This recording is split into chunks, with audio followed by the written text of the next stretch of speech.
You're listening to the Growing America podcast, Conversations with a Farmer. Today's episode is The Coming Storm with Justin Long. Down a little town from dawn to dusk.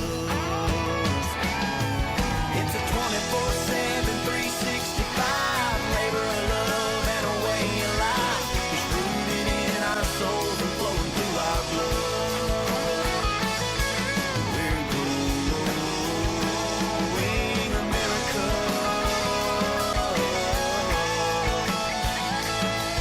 We're growing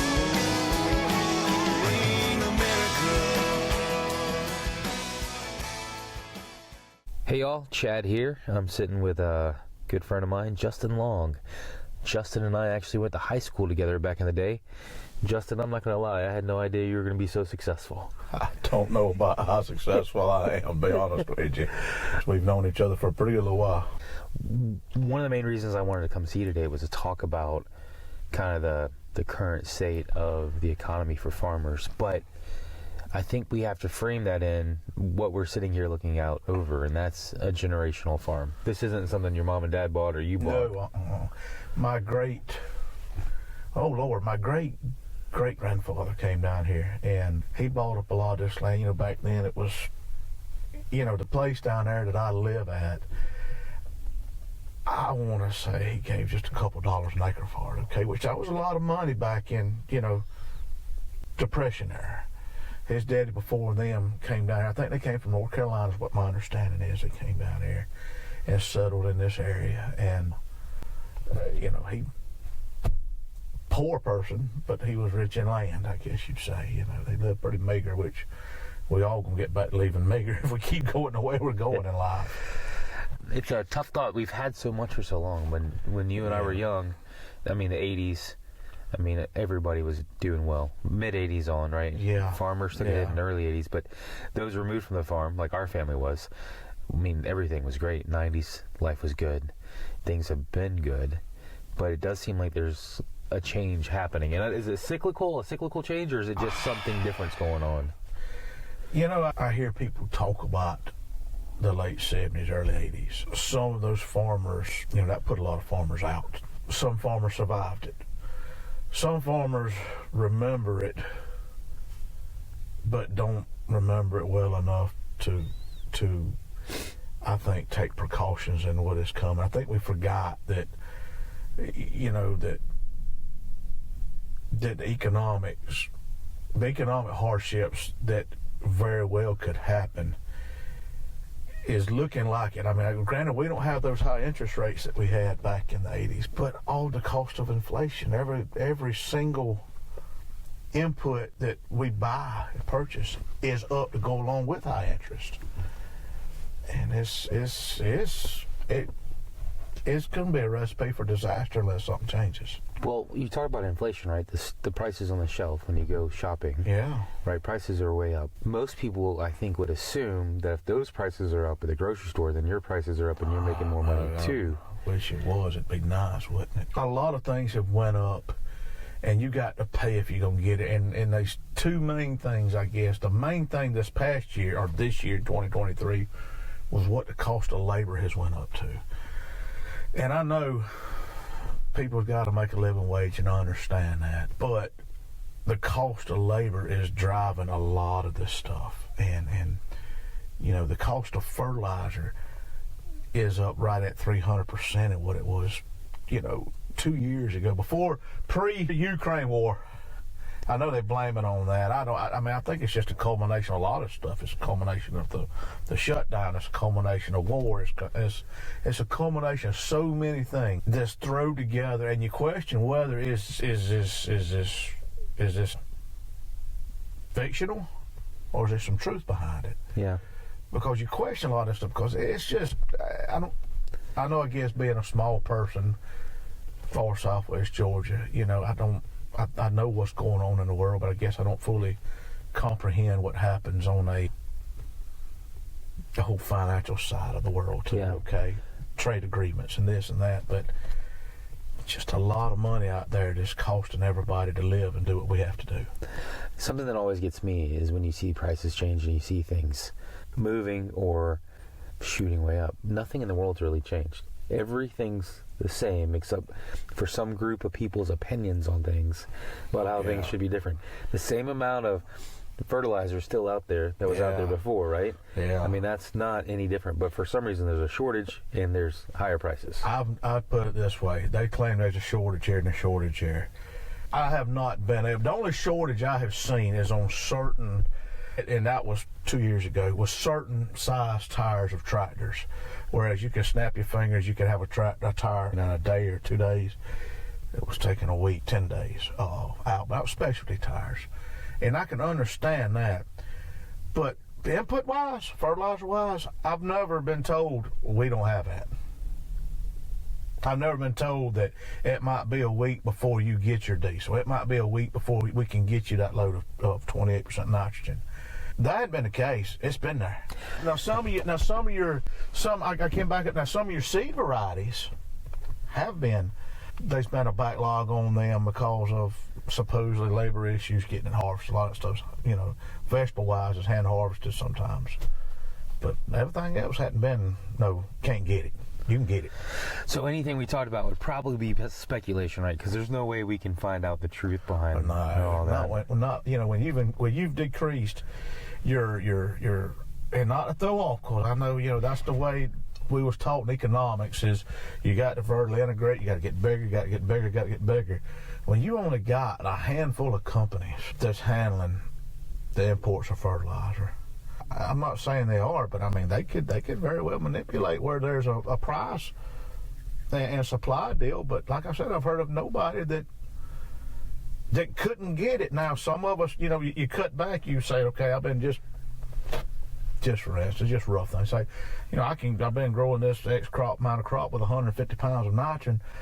I'm going to scale it back to 110, 120, and it worked. And you're kind of saying, okay, well, we can do this. But just flat out not put nothing out. No, nobody was ever denied that. So you mentioned the 70s and 80s. Tell me what you know about that time period. I know that from what I understand, the 70s was good. There was a lot of boom and growth in agriculture. Down here, I think irrigation was just now really getting kicked off down here where we're at. And my understanding, there was 2 really bad years of drought. And then interest rates just went through the roof. But there was also fuel shortages. If you remember, they was talking about the Iran fuel embargo. I'm sure I'm gonna mix some of these words up. Okay, I'm not no tech, but I understand. There's a lot of stuff that they was scared. It was panic. It was this. It was that. We're not gonna get this. We're not gonna get that. There again, nobody ever done without. But everything it was costing a lot less to make this, and the prices were there. Now the prices are, we're growing, the corn is just about as much now as what it was 40 years ago. The amount that we're growing or the... Well, the price that we receive per bushel is not far off from what it was 40 years ago on a lot of this stuff. But yet the cost of everything else has went up, all your production, and it's... So your cost, though, right, has gone up, right? Yes. So your cost has gone way up, but the cost on the opposite side where you're selling the product has not gone up. It's not really. No, it hasn't. Right. It's, the cattle's up, beef's up, and give it a few months, it'll be back down. It's everything is driven and people back off of it. They go from, years ago cotton got astronomically high. Nobody had no cotton. Well, your daggum textile mills swapped over from cotton. They went using polyester. They just cracked. And cotton hadn't been the same since. Anytime stuff gets really high, the consumer finds a way to go around. It's okay. I don't need this as bad as I needed it. We can do without. But a lot of this, I just really think, a lot of stuff is manipulated by traders. 90% of the problem, and I'm all for capitalism. Don't get me wrong. I'm all about capitalism. That's what drives everything. But man, when you got 2 or 3 packers left in the United States that's packing beef, and you can go from a shortfall of beef all of a sudden to overplenty. They just shut down for a little while and say, okay, well, we behind. We can't process. We can't kill all these cattle we got on feed. But then you know what happens? It pushes it all back up. It's like putting a dam on a creek. It just keeps backing the water up, but then the prices get soft again. Now, they're going to have to start back harvesting eventually. But when they do, are they still going to manipulate the market? You talked about the 70s and early 80s, and you and I talked before about the tractorcade. Yeah. What farmers did. If you heard stories sitting on your dad's Yeah. lap as a kid. Yeah. Because your dad was part of that. I wish I had all the pictures. I can't find them. I don't know. My mama had them, and she put them up, and she passed away 2 years ago. I don't know what she done with them. I guess we may find them eventually, you know. But I've heard, you know, my dad told me that was the best. How did he put it? Let me see. That was the best thing he ever participated in his life. He met people from all over, you know. What made it, from what you understand, what made it the best thing you ever participated in? It was all the farmers were united together. You know, of course, you didn't have all of them. You had some of them that stayed back and say, hey, you know, so-and-so ain't planting this, I'm going to plant that, I'm going to capitalize on it, you know. But for the majority, it's the first time, I guess, in history that all the farmers kind of came together as one and said, okay, listen, this is not working. We need to do something. You know, they went to Atlanta. I heard about, you know, going to Atlanta up there one time. And then, of course, he drove to Washington, D.C. the second go-around from Unadilla, Georgia. I think it's where the southern part met up. And they left from there. They hauled them to Unadilla and then drove from Unadilla to Washington, D.C. Did they drive in their cars? Dad drove a tractor. He had I want to say it was a 1370 case. He bought it. It was brand new. You know, there was a lot of tractors there that people had bought brand new during that time. Him and Chuck Lashley, and I want to say there was one more from Decatur County that drove. And then there were several farmers went up there that hauled, you know, the supplies, had motorhomes, and it was kind of the backup for a lot of these guys and whatnot. I would imagine folks that are listening to this, there's going to be a large part of the audience that has never heard that in the late 70s, farmers across the country got together and drove their tractors to Washington. It was a good, you know, year. They still got that movement, still goes on. They meet up. They got a reunion out there around the Lubbock, Amarillo areas where they got out of. But yeah, you know, we didn't, years ago when I had a cousin got married in Washington, D.C. I was in the 7th grade, and that was a long time ago. My dad took us to the Smithsonian, okay? And I don't care nothing about other stuff, but, you know, they had the ag side of Smithsonian. You know, I eat that up. And going through there, and it was a 1486. I can't remember, but it was practically brand new. And we're reading through there, and there's all the list of these people who paid a portion to contribute to this tractor. And there, my dad's name was. He said, man, I forgot all about that. You know? That's incredible. Yeah, it is. But yeah. He met a lot of people. He was still in touch up to a couple years ago with some farmers out of Texas.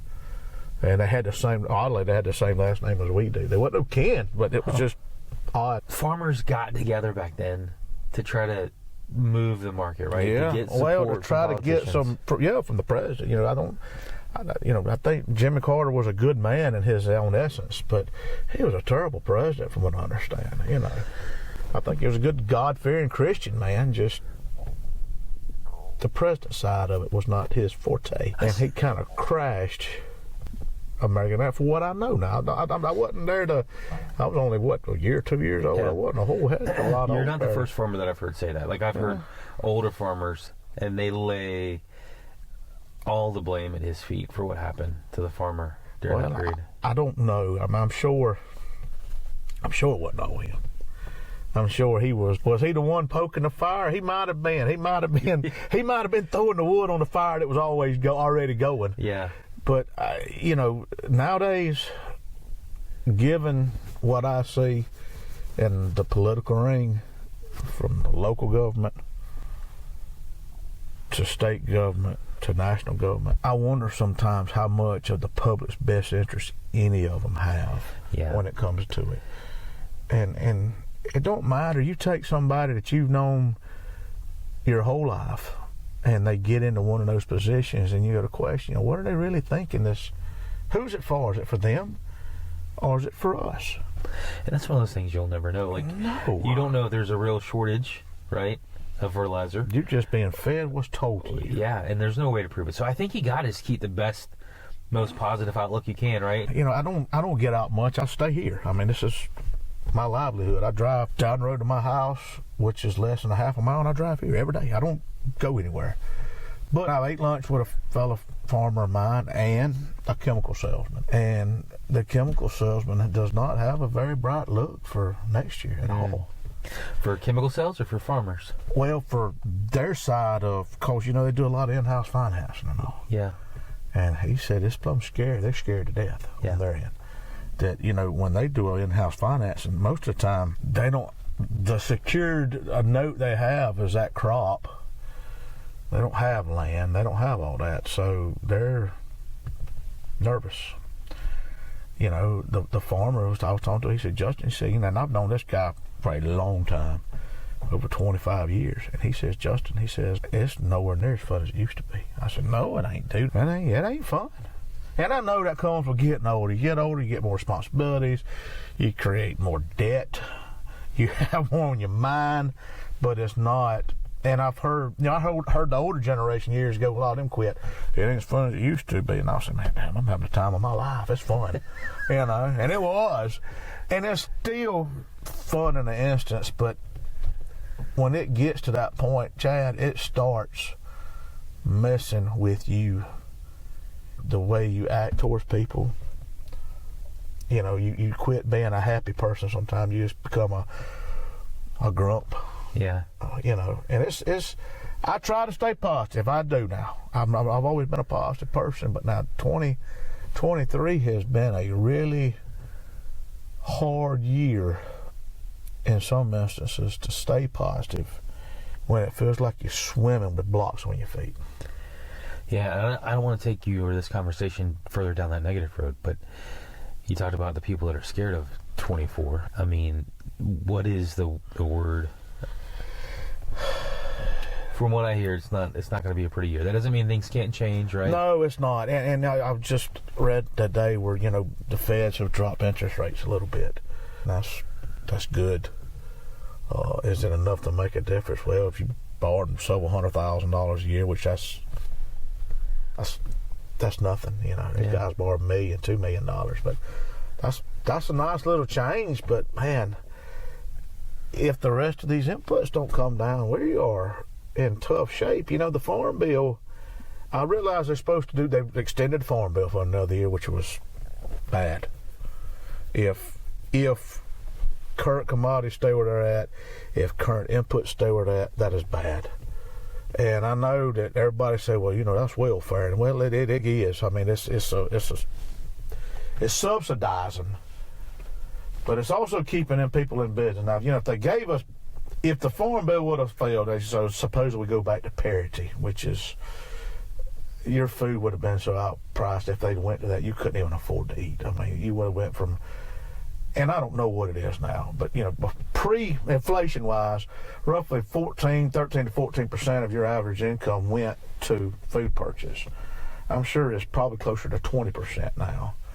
But if it had done that, you'd have been up there 50, 60% of what your food cost would have been. Yeah, that wouldn't work, man. No, it wouldn't work. I mean, right now, heck, we all struggling. You know, I say struggling. You're eating things differently than you wouldn't eat. You're buying stuff off the grocery store shelf you generally wouldn't buy. You catch yourself not buying certain things because you don't need it. It was a luxury item. I think it's going to be a big change if something don't happen. The lending institutions are going to back up and say, okay, you know, even though you got a loan, you say you've been growing this crop for $1,000 an acre. Well, it's going to cost you $1,500 an acre now to grow it. Well, I'm only going to loan you $1,000 an acre. The other $500 you're going to have to go get from a farm supply place, an outside finance thing. Well, if you backed up from last year, it's just not going to flow right. It's not going to work. There's only so much money you can borrow on a piece of property, and the banks are going to protect themselves before, you know, you just can't do it. So we'll back up in just a second to what you're talking about, but you mentioned watching your sales of meat here at your direct consumer location, right? Yeah. Tell me about that again. I guess, let me back up. June of 2022. I saw a little bit of a change, and I know that sounds crazy, and it went from, let me use for instance, is I do a direct, I sell my own beef, okay? It's processed, grown here, you know, and I sell it up here at my vegetable stand. And generally the ribeyes would sell out within, or the steaks in general, all cuts of steaks, would sell out within 3 to 5 days. Ribeyes generally would go within a day or 2 days. And then the hamburger meat dwindled on for a week, 2 weeks, you know. Now, in June of 2022, late June 2022, that flopped.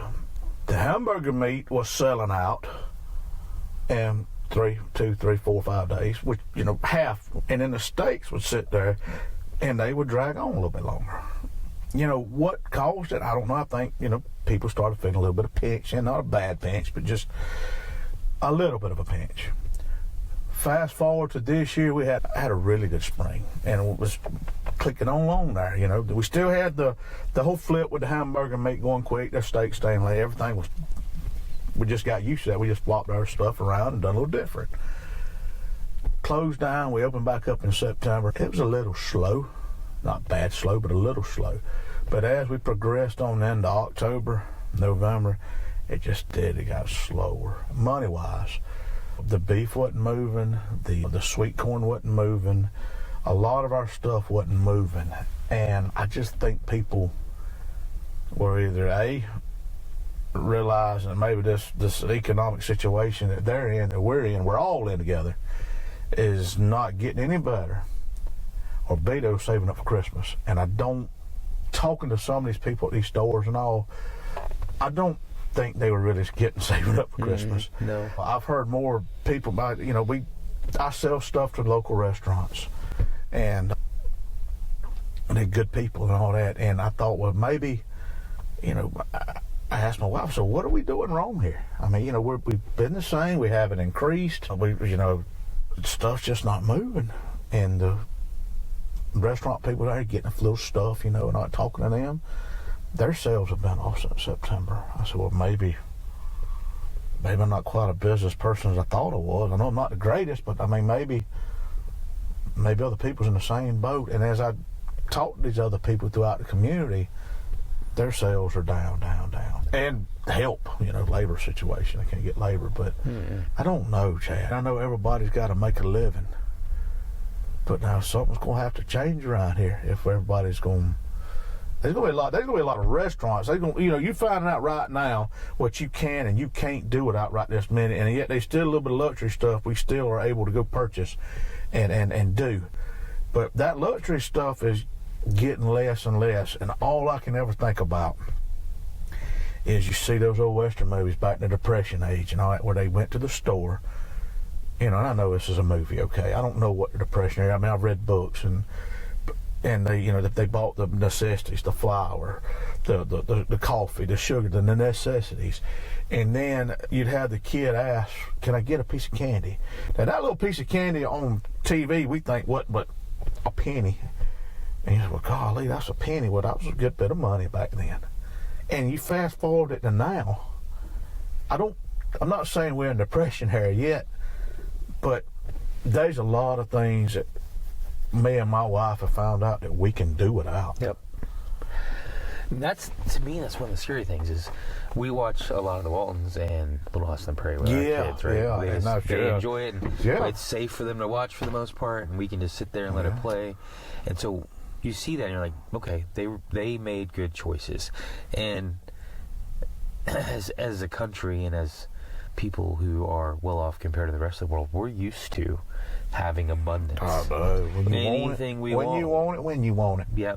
You know, my wife and I, we've traveled a lot to do and work with people in different countries. And if you go to Mexico and you go to Haiti and, you know, spend time in India and Europe, you don't go to the store and just buy stuff. No. It's not there on the shelf, right?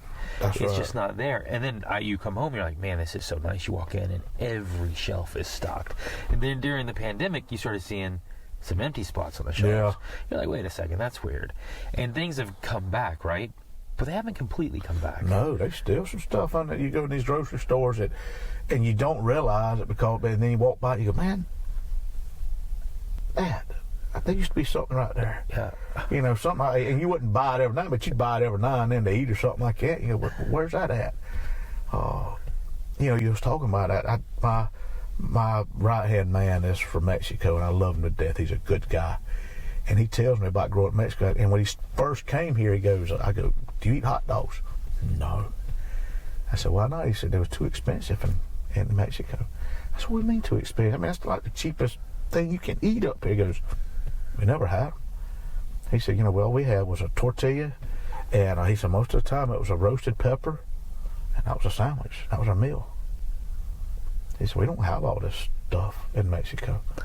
So you said something a minute ago about you find out what you can do without. Yeah. You begin to find out. Darn right. And so, again, I'm not a negative person for the most part, although my wife wouldn't tell you that. But you find out what you can do without. And right now people don't realize how important the American farmer is. And if we go through a period where a lot of farms are lost, it's one thing if you lose rented land, but to lose generational land, oh man, that's a different story. I mean, that is the scariest thing right this minute. Do you get back into farming after that? I don't know, Chad. It'd be like losing rented land would be like a broke finger. You know, I guess losing some land that you bought that's not the family land, that would be a broke arm. But now losing something that you know you've held on to and held on to and held on to, every generation ahead of you has held on to it, and then you stand a chance to lose it. I don't know if that'd be a broke back or shot, one of the two. I'm not saying it is scary, and I think that is, you know, farmer suicides are up. There's a lot of people that's got issues, but they're not going to admit it. Okay, they're not going to admit they got a financial issue. They're not going to admit they got a mental issue. But Georgia is one of the highest suicide rates for farmers in the Southeast. I don't have it in front of me, but there was a lot of suicides. Was it all financial? I don't know. I mean, I'm sure there was some other underlying issues in there, but I guarantee you financial had something to do with it somewhere. Yeah, I know you've heard the stories, and I've heard them. I mean, we told a story about years ago, a farmer that was about to lose generational land that took his life because he thought the insurance would pay off. Yeah. And he went in his bedroom, and his wife was in the kitchen, and the kids were all at school, and he took his life. And of course, insurance had to pay out on that. And so he did not help his family by doing that. I know. Right? You know, I'm not one of them. You know, suicide never crosses my mind, but losing generational land does cross my mind. Losing any piece of property crosses my mind, because every time you look around, there's two things happening. There's houses being built, and there's a dadgum solar farm being built. And that is two of the scariest things in my life, is to know that you drive by something and you go, man, you played on it as a kid. You drove through that field as a kid. That's where you learned to drive. And you got some kids of your own, and they can't enjoy it no more. That tears your nerves up, man. Yeah. Is it a pride thing? So in my brain, like, I see the value and I understand the value of what you just said, and everybody wants that for their kids. That's right. Hopefully their kids. But can't we do without the American farmer? What happens to our country? God, man, I'll tell you something. You know, you have so many, I would say, organizations and groups that constantly beat down every single thing the American farmer does. You know, it's constant. It's PETA. It's, you know, the people thinking that we're spraying pesticides out here to kill people. I mean, it's just constant stuff. And we make our living off of this. You know, if we kill our dirt, what good is it to me? Except to put a solar farmer house on. I don't want that to happen. I don't know of any farmer living, farming, that's ever lived that wants to intentionally do something to harm their dirt, something to harm their customers. Because, you know, hey, if we kill off all our customers, who are we going to sell our stuff to? Yeah, it's a bad argument. Oh, man, I mean, I get them all the time up here. Are you organic? Well, no, I'm not organic. I said, do I believe in organic? Not really. I said, is it a good thing? Yeah, it is. It's a marketing gimmick, and I'm proud for y'all that can do it. But I'm not sitting here. I mean, I want you to come back next week, next year. I mean, I got customers that's been with my parents since they opened up that still come every day. And I ask them all the time. Mr. Burrell, he was there the other day. I asked him, had a lady going, well, do you put fertilizer on and stuff? I said, well, yes, ma'am. If I want a crop, I have to do it. Well, what analysis you do? I said, well, I'm not going to share that with you. I said, because that's analysis is kind of what I use for my dirt. And she said, well, my husband's this, and this. I said, ma'am, I said, and Mr. Burrell was there. He's 84, 85 years old. I said, Mr. Burrell, I said, how long you been coming here? I've been coming for, 20, 30, 25, 30, 40 years, whatever. I go, how old are you, Mr. Burrell? He told me. I said, see there, ma'am? I said, how many times you come out here, Mr. Burrell? He goes, every day. I said, ma'am, I said, see there? I said, he's healthy as a horse. I said, my kids eat this stuff. My neighbors eat this. My preachers eat this. Doctors eat this. I mean, everybody that you can probably talk to in this community, not everybody, but everybody's linked somehow, has eat my meat, my beef, my produce that we raise here, and they're all in good health. I want to make sure you're good. Yeah. You have to take care of your customers. That's every industry. But, United States, we face more regulations, more government regulations, more, and a lot of them is good. Some of them is just as silly as you ever heard in your life, some of the things we face. But we have got the safest product on the market. Yeah. So years ago, I sat down with the commissioner of ag here, and he said that he remembered all the way back to his time in high school, the 70s, being told, hey, you've got to tell your story. As a farmer, you've got to tell your story, right? And he kind of smiled when he said that, because everybody still says you've got to tell your story. So are we not doing an effective job telling our stories as farmers? Are we not doing it the right way? Because politicians, right? And I've been told by politicians, and you don't say politician, you say government officials, right? Because they're not politicians, they're government officials. Two different classes of people, right? They're not tuned in to what's going on out here. They're not. And then the American consumer's not tuned in, right? And so that allows them to have bad regulations, bad bills, bad marketing, that leads to everything being labeled non-GMO, non-organic, right? And no antibiotics ever fed to this chicken. Well, no chicken. I mean, that's none of them have it in there. There is so much misinformation out there that people spin, and it's to make their point look better. Yeah. It's all about the dollar. The best analogy my wife uses all the time: does your cows have any antibiotics? And she tells them, no, ma'am, but they've had their shots. Well, I'm not eating if they had their vaccines. And she looks at them and she said, ma'am, did you have your vaccines when you was a child? Well, yes. Does your child have vaccines? Well, yes. Well, we give the vaccines so the cows are not sick, so we don't have to give them antibiotics. So it's for the good of everybody we do this stuff for. Same thing with crops, with produce. I mean, there's certain steps you do. So number one, we can ensure a crop, and number two, to make sure you got something to eat. Yep.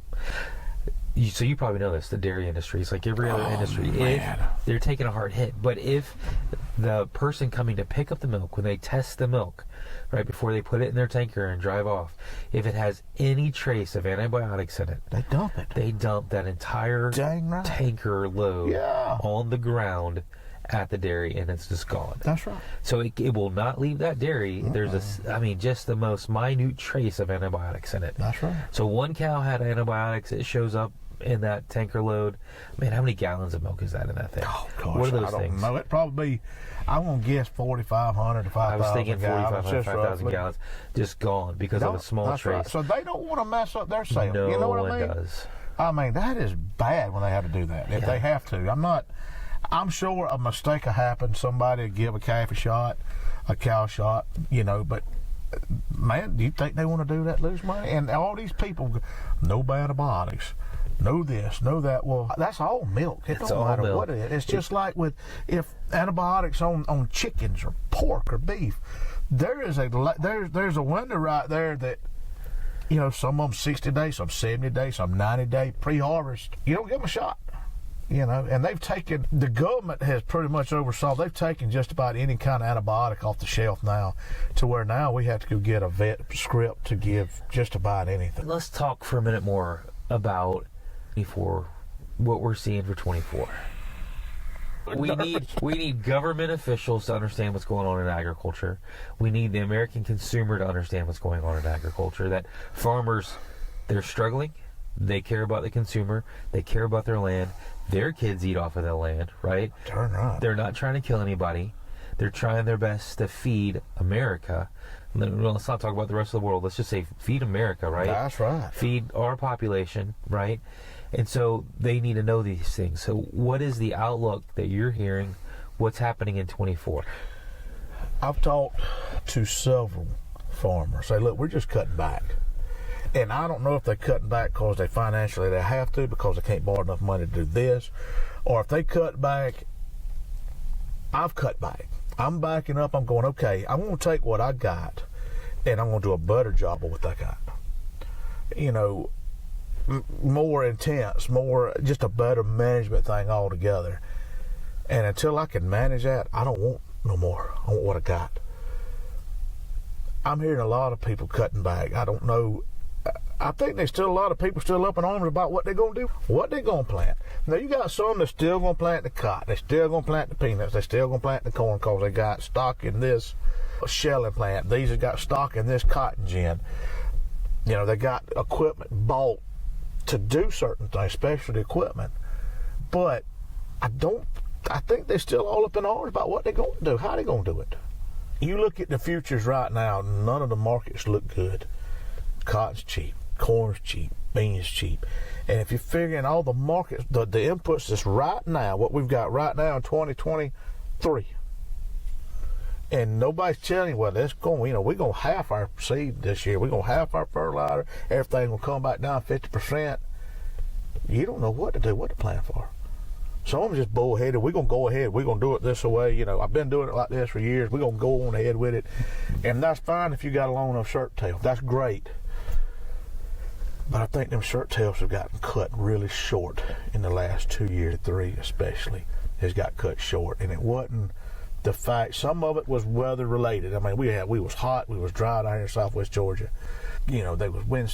Me personally, I had hailstorms, I had windstorms, I had frost. I mean, the excessive heat on a lot of tomatoes. It was a culmination. Weather has really affected me worse than anything that I can ever remember. I've had more weather issues related stuff than I've ever had. But it's going to come down to just having to change your whole outlook and just say, look, swallow pride, back up and say, okay, this is not going to work. We're going to have to do something different. Now, I don't know how much backing up some of us can do. You still got to go into it and understand, I want to make the best yield I can, the most economic, best decisions I can make. But, man, 0.5 all day long. Mm-hmm. The risk is so great, but yet your return is just marginal, if any, on a lot of these crops. I've seen more farmers this year, just sitting here thinking about it, that are coming up with other business ideas, running other businesses, whether it's drone spraying, right, whatever it is, but they're doing different things. But, the sad thing with that, Chad, is, I say sad, it's not a sad thing, it's a great idea, but it's all ag driven. That's a really good point.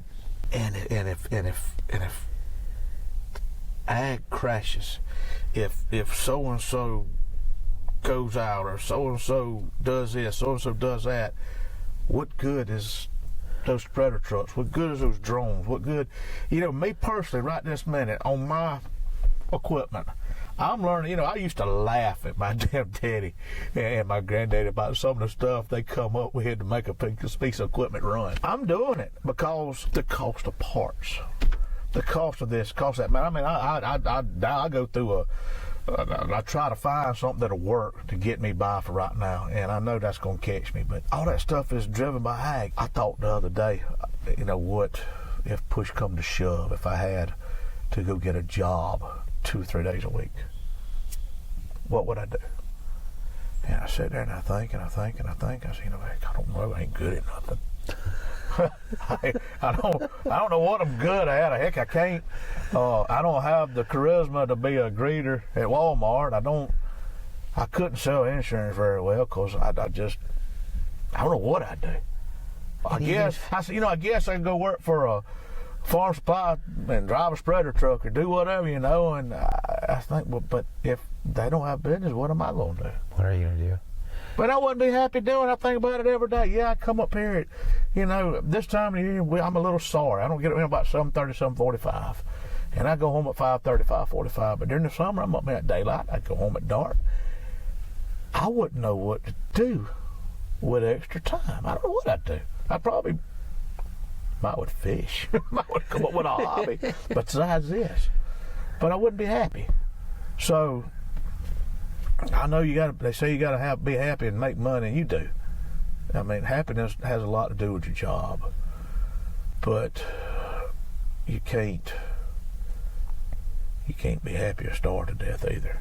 Man, I don't know if I want to ask you anything else after that. That's tough. It's tough, but it's so true. It is, and that's a good way to wrap. But the only thing is, I don't want to wrap on the idea of not being able to continue to live the dream. So, how does the American farmer get beyond this and past this? Ooh, we're going to have to tough this one out, buddy. It's going to be rough. My biggest concern is the amount of farmland that's going to be lost. And I don't think a lot of it's going to be taken out of production, okay? I think this stuff just going to stay in production. I mean, that's just, it's too far from time to put a subdivision on. It's too this, it's too that. It's too far from a major transmission line for solar farms. But there is companies out there that have, of the American people, capitalism, and that's a great thing, but there's a lot of investor money out there that's going to buy up this farmland. Yeah. I mean, they'd be stupid not to. I mean, it's they're not making it anymore. It's shrinking. But there's going to be a lot of investors about this farmland, and what you going to do? And you're going to turn around it from them. You don't own it. You're going to rent it, and that's okay, but it's not. Or manage it for them. It don't have the meaning. It's a job at that point. More. It goes back to it's just a job. Right. It ain't just that's mine. For whatever it's worth, I tell everybody the other day, I live in Southwest Georgia, and it's full of gnats. And it's so bad. hot. And it's humid, but you know what? It's my little corner of earth, and I wouldn't trade nothing for it. But I'm just scared a lot of stuff's gonna be lost. That is our United States have been secure in their food and fiber. You take countries like Africa, continents, the countries inside of Africa they're so unstable food-wise. They're surviving. These people do not have food security. You take out food security, you are at anybody's mercy then. Yep. All these other foreign countries have made sure that their farmers are taken care of because they almost starved to death. It was different. There was the potato famine. There were several instances through there that came through and caused almost a cataclysmic type disaster. People starved. And we're safe right this minute. I mean, we're safe. I mean, you're not going, you can still go to that grocery store. You can get anything that you want, any way you want. You can get a pre-cooked chicken. You can get it any way you want it, fried, grilled, smoked. It don't matter. You can go any kind of vegetable you want to in that can. You can go get any kind of snack, drink, you name it. You can get it if you can afford it. But now, there's a lot of these countries right here don't have that. It's they live out there and they got just a few choices. And you learn to deal with it. And then it's not a certain they're going to have it next week when you get ready to go get it again. No. So Haiti's in turmoil right now. We spent a lot of time in Haiti, and one day we were having chicken, and it was like no chicken I'd ever seen before. And so I said, "What is this?" And they said, "It's chicken." I said, "I've never eaten chicken. It looked like beef, right? It was that dark of color and had that kind." And I said, can you show me what chicken? Where's the chickens? And they took me outside. It was a guinea. So they call their guineas chicken when you put it on the plate. And it does not eat like a chicken does. But you don't know what you're getting. And I'm taking this back to your whole security thing. Without food stability, you don't have security. No. Right? And so in Haiti, there's not security for anyone right now because there's no food for anyone right now. You know, I was talking to the president and I said, what do you honestly think about the American farmer? And an immediate response was, farming's not about food, farming's about national security, right? If we cannot feed ourselves, dang right, we are not a sovereign nation. You know, you think people, we're all guilty of it. We have our priorities in the wrong order. You see on that Black Friday place where people fighting over dadgum TVs. Yeah.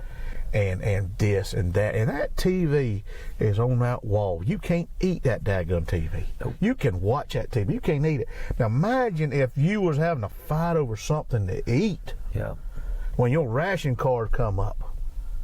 You're allowed to have this, this, this, and this. Now granted, it would cure a lot of obesity problems, okay? I could do without myself. But man, you throw that in there, you could just imagine what it'd be like fighting over something. You know, you mentioned obesity. I saw a stat the other day that said over 50% of people in poverty in America are obese. Well, they're eating junk food. But they're eating food. Anything they want still. That's right. That's how good we have it in this country. Right. But we have it that good because of our system that was put in place centuries ago to feed ourselves and to take care of ourselves. Yeah, you know, correct me if I'm wrong, right after the Depression, later in the Depression, I guess that kind of what triggered some of the Depression, along with the Dust Bowl and so things, kind of say, okay, we need to come up with a food security type deal.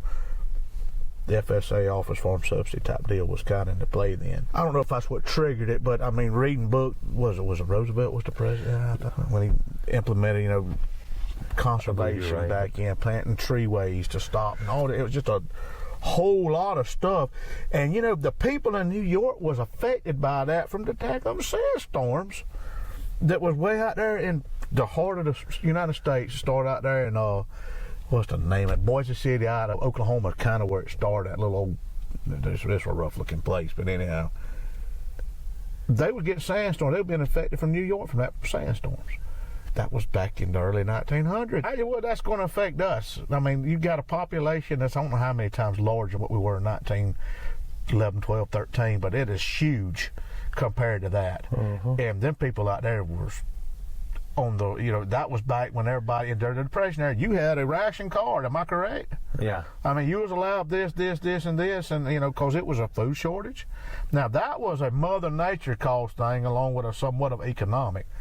But now, it's going to be more of an economic-driven type deal than it is anything else. And it ain't going to be that we can't grow it. It's not going to be that Mother Nature is going to do it. I mean, it could, but not likely. It's going to be from people that just flat can't afford to do it. They can't do it. They can't afford to grow it, or they can't afford to buy it? They ain't going to be able to afford to grow it, and then they ain't going to be able to afford to buy it. It's a two-edged sword what's going to happen. You know, you're going to go from 14, 15% of your income buying food. And everybody thinks it's expensive now, that, you know, but 14, 15% of your income is nothing to buy food. Now, what if it went to 50 or 60%? You wouldn't have It's over, man. Cable TV.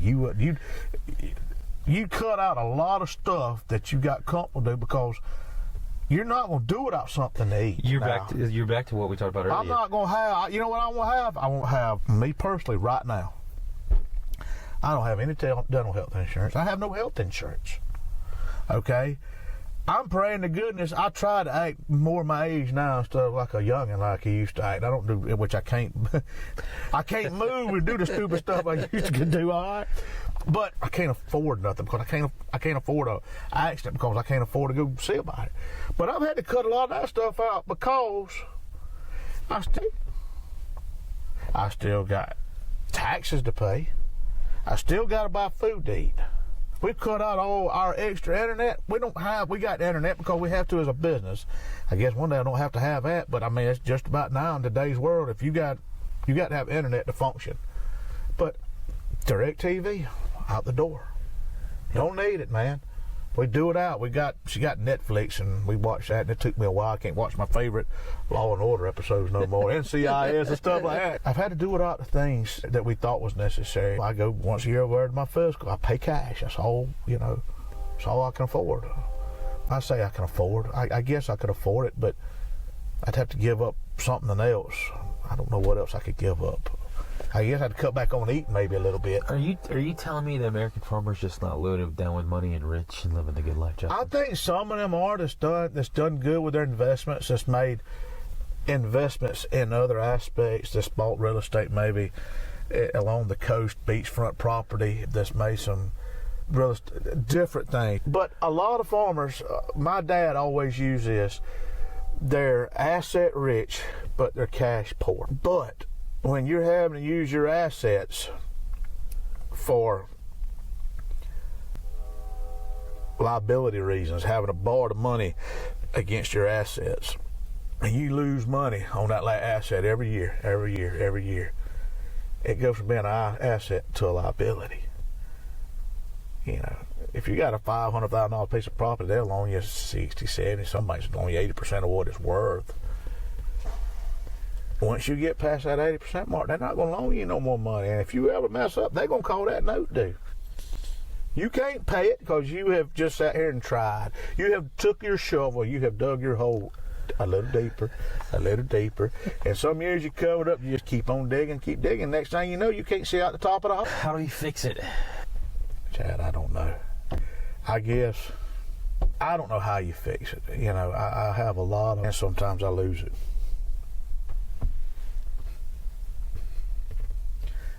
Faith in the Lord. And I say lose it. I'm not proud of losing it. Sometimes your back's up against a wall, and not many people understand it, and you pray, and you pray, and you pray, and there's that faith. And sometimes it becomes overwhelming. And then you see a little light at the end of the tunnel that makes it better, but it's a lot of faith. Hard faith. My wife gets on to me all the time, I need to have faith. And I do. But man, it's like you got everybody shooting arrows at you and you're kind of in a hole trying to get out. It can get rough, to have. All we all trying to do is survive. I don't care to be rich. I don't care nothing about it. I don't want no new trucks. I don't want no new tractors. I don't want any of that. I want to make a living. I want to put, and I know people have different definitions of making a living. And my definition is I'm happy right here. I don't want the world. I don't want houses at the beach. It'd be nice. I'd like to go down there and, kick back and relax, but I don't want all that. I don't want second homes. I don't want third homes. I don't want this. I just want to make a living. I want my kids to be able to make a living. If they want to farm, I want them to be able to do it and not go, man, you can't do that. You can't do that because it's not going to work. I don't want to have 3 jobs in town and still just to support a farming occupation. Just want to make a living. That's all I want. That's all I've ever wanted. And just be a productive citizen. Hey guys, we really appreciate you taking the time to listen today. I want to say a special thank you to Justin Long for sitting down with me and actually recording today's show in the cab of his truck. Hopefully there's a nugget of wisdom or two that you pulled out of it, and next week we'll be sitting down with Tommy Dollar talking about how you can weather this storm and his thoughts on that. See you then. Don't choose this life chooses you. And I'd have to say we're the chosen few. It's all faith and farm and family, and waking up to the American dream. We put the seeds in the ground, send our prayers up high for the beat in our heart.